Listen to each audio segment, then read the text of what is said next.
let's talk about my dedication to my other deities. As I mentioned, my dedication to Persephone earlier, and my dedications to both Sobek and to Loki were intriguing, I guess, in a way, because they weren't so quote-unquote physical, but they were very simple. These are both at two very different points in my path in comparison to Persephone, because Persephone in that dedication was very much wrapped up into the entire concept of it being the start of my path. This candle is not lit, and I wish it was. 1 minute. That's better. So, one of the things that kind of I think is weird about it is so much of my Persephone one was based on limits, guidelines, non-committally committal. You know what I mean? Like, there's a lot of that feeling of, as long as this works, as long as this is beneficial to me. It was a lot of baby steps as I lingered into being a witch and dedicating myself to a deity and personified deity and wrapping my head around it and all my thoughts and feelings on it. Asking myself a lot of questions, and for the most part Persephone did very much kind of give me the space to do that. But when it came to Loki and Sobek, it wasn't quite the same. Now Loki, I will link down below the video where I talked about how I found my patron. It was a lot of research, it was very and so the actual dedication ceremony to Loki, for the most part, was me meditating at my altar, which was way more in depth at the time. I had, you know, an actual cauldron at this point. I had candles. Most of the altar was dedicated either to witchcraft as a whole and or to Persephone. That wasn't necessarily something for Loki. And I did a few months, I guess, of meditations, looking into his myths, picking up different books and looking into other articles, listening to what other people had to say about their experiences with him. Lots of like watching YouTubers talk about Loki and his multifacetedness. He is definitely one of those deities where a lot of people can pop up and say, you want to work with the men of chaos? Don't you think that's a little nerve-wracking? And I think that's just kind of how it is with all quote-unquote dark gods. It's the gods that embody things that maybe are a little shadowy for us as humans, the gods that talk about the things that we don't necessarily hold in the best of lights of all times. People get a little cautious about those. I've seen a lot of people talk about how they've worked with the Morrigan, and people are like, people work with Hecate, and people are like, I never really got that so much with Persephone, but I started to have this feeling of, oh, you're working with Loki, huh? Which is funny in some respects, because I think I was naturally just like apprehensive in a sense, but also knowing myself and the type of energy I was already working with Persephone, and knowing I kind of wanted to play with Hades previously, Loki's entire chaotic energy was not so much of a deterrent to me. If anything, when I finally discovered that, no, yeah, this is the type of vibe I want to work with, a lot of my fear just kind of went out the window, but there's still a healthy amount of caution there. So mostly what I did is I just took a black candle that I had, because now I had actual black candles. I found I really liked to work with them, and I lit it in the middle of my altar, which had like an altar cloth and herbs. I think I did a little bit of herb cleansing beforehand, and then I meditated into the fire. I never had a dream about Loki. I never had a subconscious thingy that I wasn't actively trying before dedicating to him. After doing a whole bunch of meditations with him that involved a lot of mazes, going down roads, backtracking down roads, a lot of him like messing with me as I tried to get to a certain place, and then again this constant lesson which he's still trying to drill into my head of it's supposed to be fun, and he kind of kept poking at me and pushing me to such a frustration level previous to my dedication to him, to then I would eventually to a point where I would just laugh. And I think he was really trying to bring out my playful nature. He was really trying to bring out a lot of that inner child stuff too. So when I finally did sit down and was like, okay, I think I want to dedicate to you. It wasn't so much a dedication with meaning of, as long as this is beneficial. It was much more of a, you have taught me some damn lessons and I'm dedicating to you, because it was more of a gratitude, a thankful thing.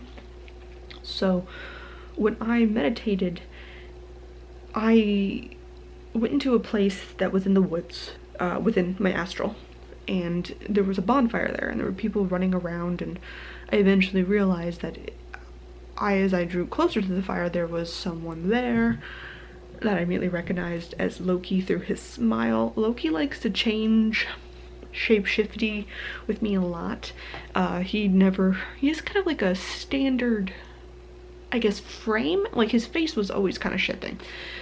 Hair color, eye color, whatever. His grin I can always kind of recognize, but his frame definitely kind of appears to me as this kind of like leaf, youngish man. Focus on me.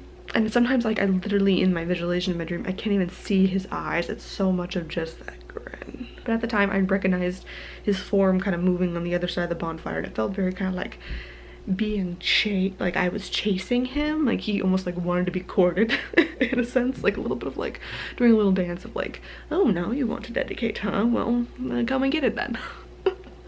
And so we did, it was a little bit of running around, like a bunch of like dancing and a really good time all around it felt like a very big celebration that I'd kind of like dropped into. And then eventually he just kind of like came up from behind me and then like flipped me around and was like, and grabbed onto my shoulders. And it was a very like, are you sure? Like a little tempting, like trying to plant a little seed of doubt. And it made me realize how little of doubt I had in this sense. With Persephone, there was a lot more doubt. And with Sobek, there'd be even more doubt. But with Loki, it was just very almost natural for him to come in. And basically upon my going like, yes, I want to freaking dedicate to you, Loki was just like, okay, cool, done. Like he was like, deal struck. There was like no weird handshake or no weird thing. It was just kind of like, and then like I just kind of like danced around the fire and like that was it. It was just very easy, celebratory, very loose, and just, it is what it is. Like it kind of was interesting to me because it was the first time I realized how some things you can doubt, some dedications or things that are important to you, and something that you're dedicating to, whether that be a new habit or a new lifestyle or whatever, something that's important can be difficult. You can invite doubt, like I did with Persephone, and it can be a very baby step like thing. But sometimes you go in searching of it on purpose, and sometimes you kind of stumble into it, and then suddenly upon that stumbling, the minute you find it, you know it's right for you. Sometimes it's just like, fuck yeah, no, that's it, that's what I've been looking for, this is it. And the doubt just kind of leaves. I don't necessarily see my connection with Loki as more or stronger for that feeling of just knowing it was right versus where I had all that doubt with Persephone. It's not necessarily the case for me, because I actively sought him out. I actively, consciously dove into that stuff, where I feel like a lot of what Persephone's was this subconscious, this constant pull, this nag, this that I couldn't ignore anymore. Whereas Loki was almost like I had to go searching for him. I had to say yes to playing the game he likes to play. And in doing that, then it just felt natural to do so. The focus on my camera is just being all sorts of stupid. And then with Sobek, I have described the crocodile many a time. Again, I'll also link that video down below, talking about some of my adventures with the crocodile. That was way more hesitant. That was a lot of struggling. That was my other deities literally looking at me in visualizations being like, you gotta pick this one for yourself, honey. We're not going, no. And I think what's interesting is with Persephone, there was this assurance of, as long as it's beneficial, right? With Loki, it was just a natural feeling of belonging, and that of course it would be of benefit to me to explore these avenues. Of course it would be of benefit to imbibe your energy more into my life. With Sobek, that benefit is very much negligent. It is full on missing. It is, in my mind, when I think of the terrifying unknowable abyss, as much as Loki, I think, is the god of that in full, something about how Sobek just came in and kind of steers things with our connection and my devotion to him, all of the possibilities are open, and very much being the bad ones too. Whereas I feel like when I kind of break down and fall down and feel sad or lost, so much Loki will allow that chaos in my life to eventually steer me in a good direction. Where with Sobek, I think it's more of just like experiences in fucking general. It's not necessarily good or bad. He wants me to see something, and it's not inherently good, which is very weird to kind of accept and make a connection with an entity or a god that necessarily doesn't have your best interest at heart. But I think that's kind of, it's weird because I think some people look at the gods and the deities and they think they are my guides and there's nothing but good things here and there's nothing dark and there's never going to be a shadow or something we really dislike, and that getting the things that we really want out of life is easy in a sense as long as we face our fears and do the thing. And I think Sobek kind of came in and really, my devotion to him really showed me that it was not going to be a easy thing. And that's something I just want to bring up. I pretty much already talked about in whole me just kind of accepting the crocodile. That was very much a bunch of dreams that then cast onto the type of visualization that I did. I didn't do a dedication bath with Loki, oddly enough, but with Sobek I definitely did.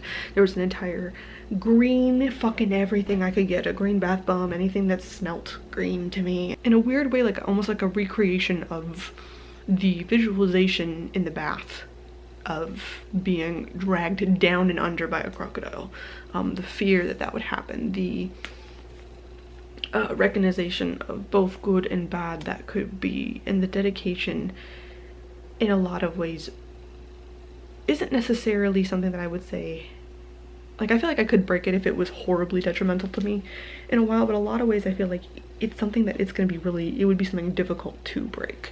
Whereas Loki or Persephone, I feel if for some reason that ever went to the point where I didn't want to dedicate to them anymore, like they drifted out of my craft and practice, I feel like there would be a very long thought out ritual, but I could sever ties somewhat easily. With Sobek, I feel like I'd have to literally like lose a limb type of situation, like let the crocodile still have my arm to gnaw on for me to get away. Like and it kind of feels like that. It definitely feels very just like thicker cemented. And a lot of it I think too is just so much of my communications with Loki and Persephone are very direct. I kind of get the lessons that come up within dreams or meditations with them pretty much within at most a month or two. Whereas when it comes to Sobek, there are a lot of interesting lessons that I feel like I just haven't, it just doesn't click. A light bulb hasn't gone off. There seems to be so many unknowable things and a lot of things that really intrigue me but also worry me. As I mentioned in my vlog video, there was I recently went on a date and one of the cooks that was in front of us during the date had a crocodile tattoo on his arm, and then the next bar we went to had a crocodile head on the wall, and it felt very, and it was like right where I walked up. It wasn't like front and center. And it was like, oh, only from this angle where we sat would I be able to see that that man has a crocodile tattoo on his arm. It just felt very like, hey, you're being watched by Sobek. But I didn't necessarily know what that meant. Was that the crocodile going like, I got you? Or was that crocodile warning me? Was that crocodile going like, I'm just fucking here? Like, and I think that's a lot of what it is. So much of getting anything to do with Sobek. Anytime I see a crocodile, because it's such a very easy sign to recognize crocodile, anything themed, if it's named a crocodile, if it's crocodile skin, as whatever, I immediately take notice of it because it means something's gonna happen and I don't necessarily know what, if that makes sense, right? So a lot of my dedication to him, again, was just a visualization. It wasn't a ritual bath and a visualization. And I actually did the visualization before, before I did the actual ritual bath. The ritual bath was kind of like the conclusion to it, of just being like, okay, fine. Like, I don't know what the fuck I just got myself into, but and I think that's another opportunity, right? Sometimes you dabble into it, into the gods. Sometimes you feel an immediate connection after searching and you're like, I know this is it. Sometimes, even after you fucking dedicated, you don't necessarily know if it was a good decision. We're working with freaking deities and other consciousnesses and weird energies, people. There's not necessarily a right or a wrong way or how this is supposed to go. And that's ultimately my biggest thing when I talk about dedicating to a deity, or even just communing with a deity part-time or whatever, what have you. So much of it is just take all the expectations you had and just throw them away. Just put them over there. Because so far, every interaction that I have had per deity with other things, it's still such a toss-up in the air. And sometimes I do just feel like maybe they are just some weird iteration of some guides of my higher self coming down being like, is this how you need to see it? Fine, this is how you need to see it. But so many times weird shit happens, like you get followed by a crocodile in the zoo, or you keep seeing crocodiles on a date, and it's like, what? Of all the things, why? Why would that pop up? It's one hell of a fucking coincidence, and it really just... As I stated in my fate video, it's almost like a, hey... I don't know if they're necessarily signs saying, like, this is where you could break the pattern if you have recognized that you've made the pattern of fate. Or sometimes I feel like it's almost telling me, hey, you had a plan before, straying from it a bit. Are you sure you want to do that? And that's a lot of what I think the crocodile kind of comes in. I think it's almost like that unreal knowing, and as much as feels dangerous, in the same sense he feels extremely protective. All of my deities do, as of recently, and I don't, in some ways that just makes me nervous. I'm like, what the fuck are you protecting me from?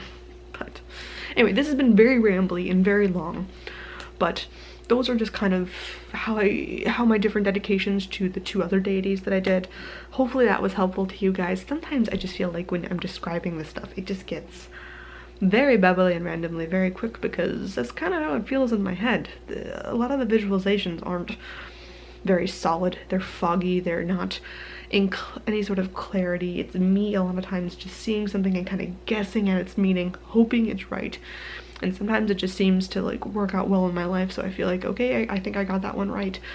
But again, it's I think I got that one right, because I never have 100% certainty with any of this stuff, right? Anyway, this is part of Utober. I make new videos every single day for the month of this, and we are wrapping up real quick to Samhain, so I'll see you guys tomorrow. Bye bye.